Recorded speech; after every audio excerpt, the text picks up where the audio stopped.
Apollo 11 est propulsé dans l'espace pour une odyssée de 400 000 km jusqu'à la Lune. Pendant leur voyage de 8 jours, les astronautes d'Apollo 11 ont pu contempler des vues spectaculaires de la Terre tout en flottant en apesanteur. Et on prétend qu'ils sont allés là où personne n'était jamais allé.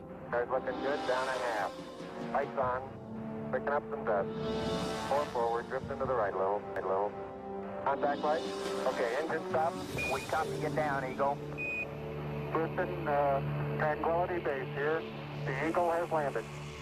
Pourtant, se sont-ils vraiment posés sur la Lune? La plupart d'entre nous le croient. Des millions de personnes ont vu à la télévision le module lunaire se poser et entendu prononcer ces paroles inoubliables. That's one small step for man, one giant leap for mankind. Mais jusqu'à aujourd'hui, certains prétendent que pour croire au petit pas de l'homme, il faut faire un grand bond dans la foi. Bill Kaysing était analyste et ingénieur pour Rocketdyne, l'entreprise qui a conçu les fusées Apollo. Beaucoup de problèmes se sont présentés dans les années 60 qui ont conduit les gens à penser que nous n'allions jamais parvenir à la Lune.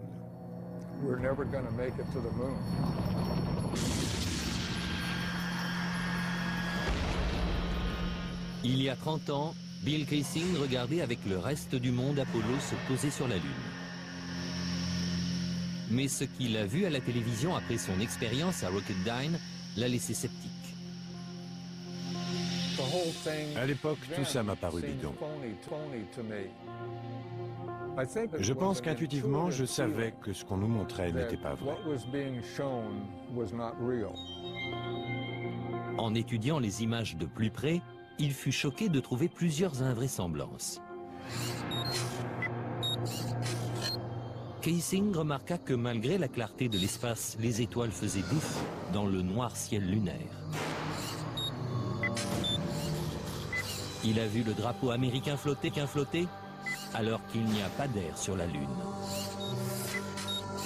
Et il a découvert qu'il n'y avait pas de cratère sous la capsule lunaire, là où le puissant réacteur aurait dû brûler le sol. Ces preuves ont convaincu Kaysing qu'aucun homme n'avait jamais mis le pied sur la Lune, mais la NASA